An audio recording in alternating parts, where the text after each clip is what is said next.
Lo que voy a mostrarte ahora no es teoría, no es opinión. Es lo que estaba escrito y está sucediendo delante de nuestros ojos. Y es por eso que Israel, la ONU y el sistema mundial entraron en movimiento al mismo tiempo. Si estás viendo este video, no es casualidad. En el video anterior revelé cómo el movimiento que involucra a Israel y las Naciones Unidas no es simplemente geopolítico. Hay una dimensión profética operando detrás de cada decisión, cada resolución, cada tratado. Y los comentarios lo confirmaron. Miles de personas están sintiendo la misma inquietud espiritual. Algo se está moviendo en el plano invisible y los corazones sensibles al espíritu lo están captando. Jesús habló con claridad meridiana en el Evangelio de Lucas, capítulo 21, versículo 28. Cuando estas cosas comiencen a suceder, erguíos y levantad vuestra cabeza, porque vuestra redención está cerca. No dijo que entráramos en pánico. No ordenó que viviéramos aterrorizados. Dijo que levantáramos la cabeza. ¿Por qué? Porque cuando el cronómetro profético comienza a avanzar nuevamente después de siglos detenido, significa que Dios está cumpliendo lo prometido. La pregunta no es si estas cosas van a ocurrir. La pregunta es otra. ¿Estás discerniendo la hora en que vives? Porque existe una diferencia abismal entre quienes viven dormidos espiritualmente, repitiendo rituales religiosos sin comprender el momento histórico, y aquellos que están despiertos, vigilantes, intercediendo, reconociendo que algo mucho más grande que la política humana se está desenvolviendo en los bastidores de la historia mundial. En Mateo capítulo 24, los discípulos le hicieron a Jesús una pregunta directa y contundente. ¿Qué señal habrá de tu venida y del fin del siglo? Y Jesús no evadió la respuesta. Entregó señales concretas y verificables, guerras, rumores de guerras, terremotos, hambres, pestilencias. Pero la señal más determinante, la que marca el comienzo de la cuenta regresiva final, está en la parábola de la higuera. Y eso es exactamente lo que vamos a desentrañar ahora. Porque cuando entiendas lo que representa la higuera, vas a comprender por qué todo comenzó a acelerarse después de 1948. Escribe en los comentarios desde qué país estás viendo este video. Necesito saber dónde están ubicados los vigilantes en este momento. Deja tu país abajo, porque esto formará un testimonio poderoso de cuántos están despiertos en esta hora crucial. De la higuera aprended la parábola. Cuando ya su rama está tierna y brotan las hojas, sabéis que el verano está cerca. Así también vosotros, cuando veáis todas estas cosas, conoced que está cerca, a las puertas. Estas son las palabras textuales de Jesús en Mateo capítulo 24, versículos 32 y 33. Y esas palabras no fueron colocadas allí por casualidad. Contienen una llave profética que la mayoría de la gente jamás ha comprendido. La higuera en las Escrituras siempre ha representado a Israel. Siempre. En Oseas capítulo 9, versículo 10, Dios declara que encontró a Israel como uvas en el desierto, como la fruta temprana de la higuera. En Joel capítulo 1, cuando Dios habla de juicio sobre la nación, afirma que la higuera fue destruida. El lenguaje es consistente desde el Antiguo hasta el Nuevo Testamento. Cuando Jesús maldijo la higuera estéril, fue una señal profética de lo que sucedería con Israel por rechazar al Mesías. La nación se secaría. Y fue exactamente lo que ocurrió en el año 70 después de Cristo, cuando los romanos arrasaron Jerusalén y los judíos fueron dispersados entre todas las naciones. Durante casi 2000 años, Israel dejó de existir como nación. La higuera estaba seca, marchita, sin vida nacional. Pero Jesús pronunció algo extraordinario. Dijo que cuando viéramos a la higuera brotar nuevamente, supiéramos que el tiempo estaba cerca. Y el 14 de mayo de 1948 sucedió lo imposible. Después de casi 2 milenios sin existencia nacional, Israel volvió a ser una nación soberana. La higuera brotó. El cronómetro profético que había estado detenido desde la destrucción de Jerusalén se reactivó. William Branham, predicando en 1965 sobre eventos modernos siendo aclarados por la profecía, enseñó exactamente esto. Dijo: aprende la parábola de la higuera. Cuando la ves echando sus ramas, sabes que el verano está cerca. Y cuando ves esto sucediendo, sabe que el tiempo está cerca. Israel reuniéndose en su propia tierra natal. No fue invención suya, fue lo que Jesús enseñó. Y el cumplimiento literal ocurrió ante nuestros ojos en la historia moderna documentada. Lo que viene después de este hito histórico es la aceleración de todas las demás señales proféticas. Y eso es precisamente lo que vamos a explicar ahora.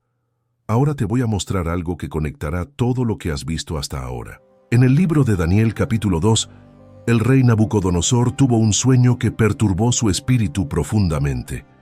Contempló una estatua colosal.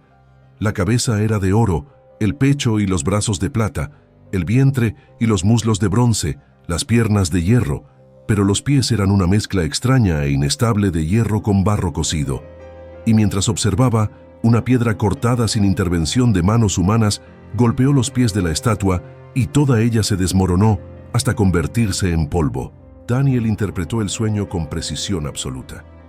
Cada sección de la estatua representaba un imperio mundial dominante. Babilonia era la cabeza de oro. Después vendría Medo-Persia, representada por la plata, luego Grecia, representada por el bronce, y después Roma, representada por el hierro. Pero los pies de hierro mezclado con barro representaban la fase final de este sistema gentil, una mezcla que no se adhiere perfectamente. Hierro y barro no se fusionan, pero intentan coexistir en tensión constante. Y eso es exactamente lo que estamos presenciando en nuestros días. En Lucas capítulo 21, versículo 24, Jesús declaró que Jerusalén sería hollada por los gentiles hasta que los tiempos de los gentiles se cumplieran. Los tiempos de los gentiles iniciaron cuando Nabucodonosor conquistó Jerusalén en 606 a.C. Desde entonces, potencias mundiales dominaron la Tierra Santa consecutivamente. Pero cuando Israel volvió a ser nación en 1948, algo cambió proféticamente. El reloj que marcaba el dominio gentil comenzó a llegar a su conclusión. Y aquí está lo que pocos disciernen claramente. La ONU fue fundada en 1945. 3 años después, reconoció a Israel como Estado soberano mediante votación histórica. No fue coincidencia diplomática, fue cumplimiento profético de Daniel 2. Los pies de hierro y barro son los sistemas mundiales intentando unificarse bajo una gobernanza global, pero manteniendo sus diferencias ideológicas y tensiones geopolíticas. Y en el epicentro de esa tensión permanece Israel. William Branham predicó en 1954 sobre esta realidad profética. Dijo: esta última vez será por bomba atómica, pero antes fue por la espada, y los judíos fueron llevados cautivos a todas las naciones. Nunca más será de esa manera. Serán reunidos en Palestina por última vez. Y fue exactamente lo que sucedió históricamente. Cuando los discípulos interrogaron a Jesús sobre cuál sería la señal de su venida y del fin del siglo, Él no ofreció una respuesta ambigua. Fue directo y específico. Y en Mateo capítulo 24, comenzando desde el versículo 3, Jesús presentó una secuencia de señales que funcionan como marcadores proféticos cronológicos.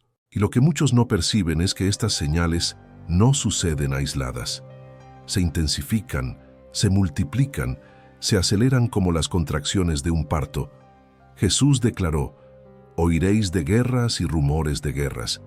Mirad que no os turbéis, porque es necesario que todo esto acontezca, pero aún no es el fin, porque se levantará nación contra nación y reino contra reino, y habrá pestes y hambres y terremotos en diferentes lugares. Y todo esto será principio de dolores, como una mujer en trabajo de parto. Las contracciones comienzan espaciadas, pero a medida que se aproxima el momento del nacimiento, se vuelven más frecuentes, más intensas, más inevitables. Observa el mundo contemporáneo. Conflictos bélicos en múltiples frentes simultáneos. Rumores de guerra escalando diariamente. Terremotos en lugares geológicamente inusuales. Enfermedades surgiendo de manera inexplicable. Hambrunas devastando naciones enteras mientras otras desperdician alimentos. Y la frecuencia de todo esto está aumentando exponencialmente. No estoy hablando de especulación apocalíptica, estoy hablando de observación de hechos documentados. Si tienes ojos espirituales para discernir, sabes que algo cambió. La intensidad aumentó, la velocidad se aceleró. Pero Jesús no se detuvo ahí. Continuó en el versículo 9. Entonces os entregarán a tribulación y os matarán, y seréis aborrecidos de todas las gentes por causa de mi nombre. Y muchos tropezarán entonces, y se entregarán unos a otros, y unos a otros se aborrecerán. La persecución contra los cristianos está creciendo globalmente.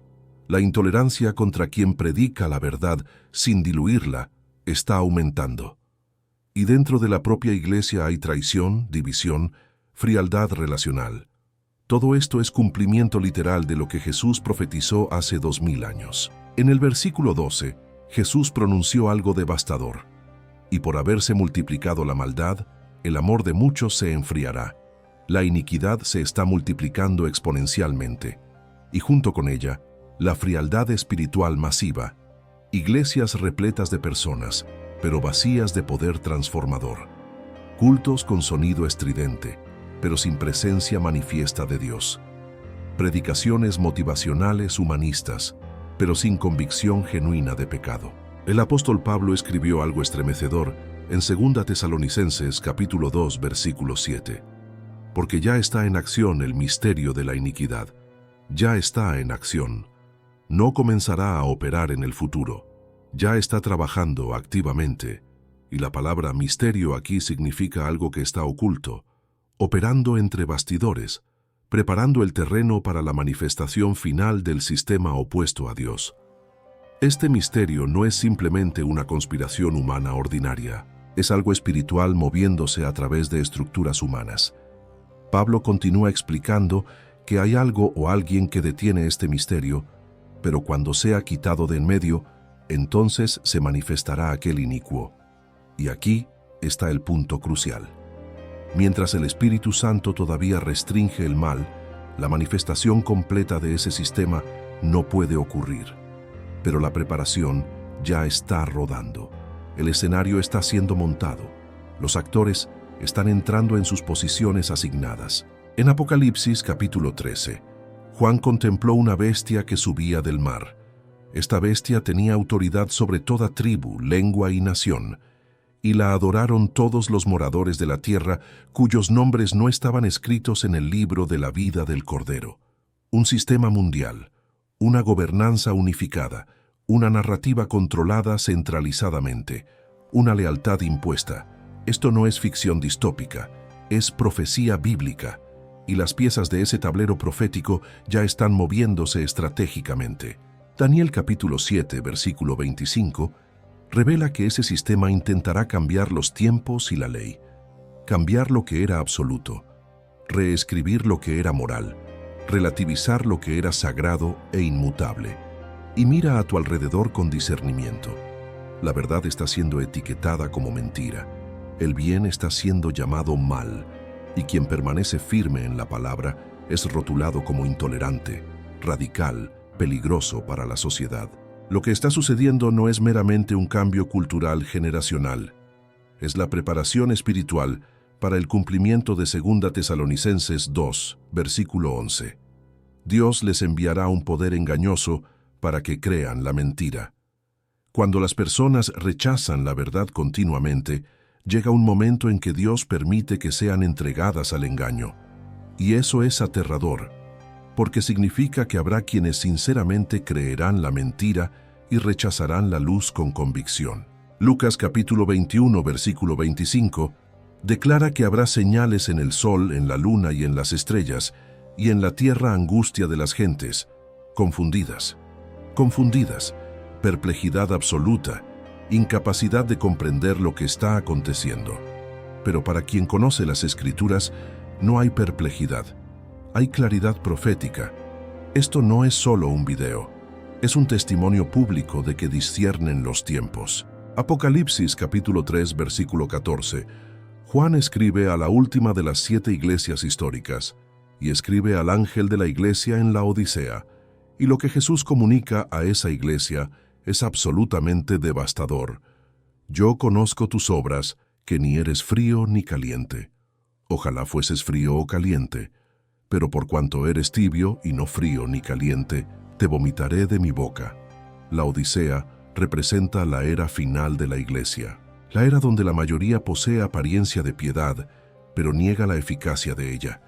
Iglesias abarrotadas, ofrendas abundantes, estructuras arquitectónicas impresionantes, pero el Espíritu Santo afuera golpeando la puerta, intentando entrar. Y lo peor es que la Odisea desconocía su verdadera condición espiritual. Decía confiadamente: yo soy rico, me he enriquecido y de ninguna cosa tengo necesidad. Pero Jesús responde contundentemente: ¿y no sabes que tú eres un desventurado, miserable, pobre, ciego y desnudo? Esta es la condición espiritual de la iglesia en los días finales. Rica en bienes materiales, pero pobre en unción auténtica, llena de programas elaborados, pero vacía de presencia divina, preocupada por crecimiento numérico estadístico, pero negligente con la santificación personal. Y aquí está lo que muchos necesitan escuchar urgentemente. Si te sientes inquieto dentro del sistema religioso establecido, si sientes que falta algo esencial en los cultos, si percibes que la mayoría está conformada con una fe superficial ritualista, no estás enloqueciendo, estás despertando espiritualmente.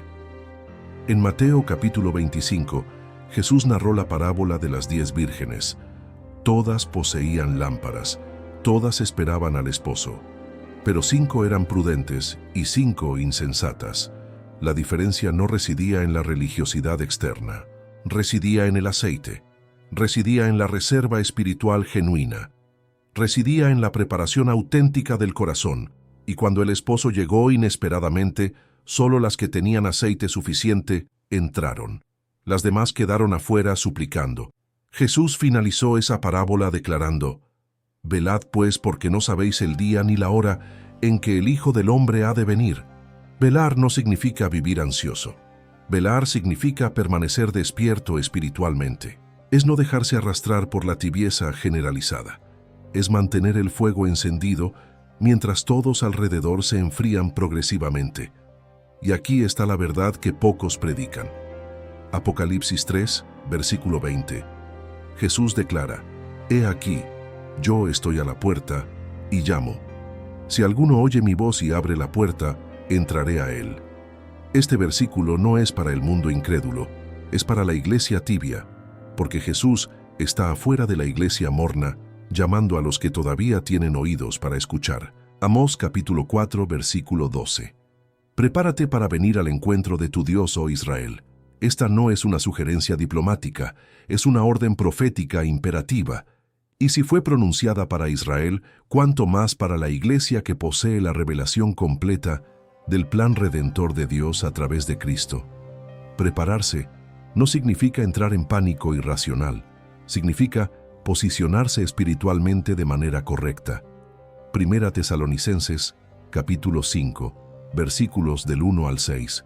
Pablo escribe: mas vosotros, hermanos, no estáis en tinieblas para que aquel día os sorprenda como ladrón, porque todos vosotros sois hijos de luz e hijos del día. No somos de la noche ni de las tinieblas. Por tanto, no durmamos como los demás, sino velemos y seamos sobrios. Velar y ser sobrio. Estas dos palabras definen el comportamiento espiritual de quien discierne el tiempo profético. Velar significa mantener los ojos abiertos espiritualmente, no permitirse distraer por las cosas mundanas hasta perder el enfoque eterno. No permitir que entretenimiento digital, redes sociales adictivas, trabajo obsesivo o incluso religiosidad vacía ceremonial roben la sensibilidad al Espíritu Santo. Y ser sobrio significa mente equilibrada, no dominada por exceso de nada, viviendo con propósito divino y no en piloto automático. En Hebreos capítulo 10, versículo 25, el escritor advierte: no dejando de congregarnos, como algunos tienen por costumbre, sino exhortándonos, y tanto más cuanto veis que aquel día se acerca. No es tiempo de aislarse espiritualmente. No es tiempo de abandonar la comunión genuina de los santos. Es tiempo de fortalecerse mutuamente. Porque quien está solo es más vulnerable al desánimo, al engaño y al enfriamiento gradual. Pero atención, congregarse no significa meramente frecuentar un edificio religioso. Significa estar conectado con quienes están vivos espiritualmente. Significa estar donde el Espíritu de Dios se mueve libremente, donde hay libertad para buscar a Dios sin formalismo religioso asfixiante, donde la palabra es predicada sin dilución comprometedora. Porque en los días postreros muchos lugares tendrán nombre de iglesia, pero estarán espiritualmente muertos. Mateo 25, versículo 13. Velad pues, porque no sabéis el día ni la hora en que el Hijo del Hombre ha de venir. No sabemos el día exacto, pero conocemos la época.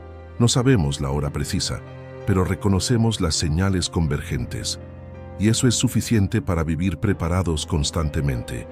Y el Espíritu y la esposa dicen, ven, y el que oye diga, ven.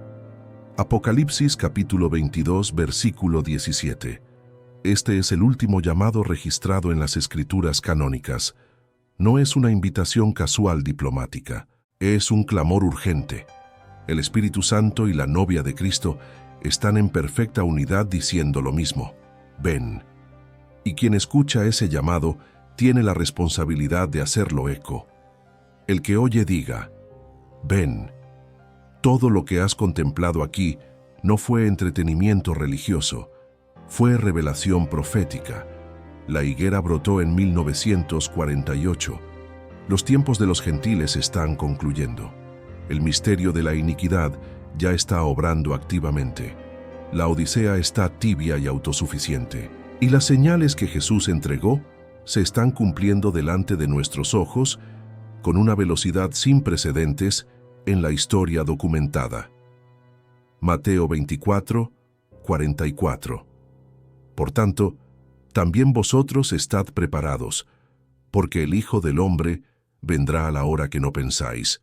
Preparados, posicionados, vigilantes, no viviendo en temor paralizante, sino en vigilancia espiritual activa, no en desesperación, sino en discernimiento profético. Porque existe una diferencia abismal entre aquellos que están durmiendo espiritualmente y aquellos que están despiertos observando. Y voy a hacerte una pregunta directa y confrontadora. Si Jesús regresara hoy mismo, ¿estás listo? No estoy preguntando si frecuentas una iglesia. Estoy preguntando si tienes aceite en tu lámpara, si el Espíritu Santo testifica con tu espíritu que eres hijo de Dios, si hay santificación real en tu vida o solamente apariencia religiosa externa. Primera Tesalonicenses 5:23. Y el mismo Dios de paz os santifique por completo, y todo vuestro ser, espíritu, alma y cuerpo, sea guardado irreprensible para la venida de nuestro Señor Jesucristo. Irreprensibles, no perfectos en la carne, pero irreprensibles en el corazón, lavados por la sangre, guardados por el Espíritu, viviendo en santidad práctica. Lo que está sucediendo no es coincidencia geopolítica, no es política internacional, no es alarmismo apocalíptico, es cumplimiento profético acelerado. Y Dios está llamando a los que tienen oídos para escuchar, está separando a los que vigilan de los que duermen, los que disciernen de los que están ciegos. Y si llegaste hasta aquí, es porque Él te llamó para estar entre los vigilantes. Escribe ahora en los comentarios, estoy vigilando. Esto es más que un comentario digital. Es un testimonio público de tu posición espiritual. Y comparte este video con una persona que necesita despertar urgentemente. Solo una, porque el mensaje que acabas de recibir puede cambiar la eternidad de alguien.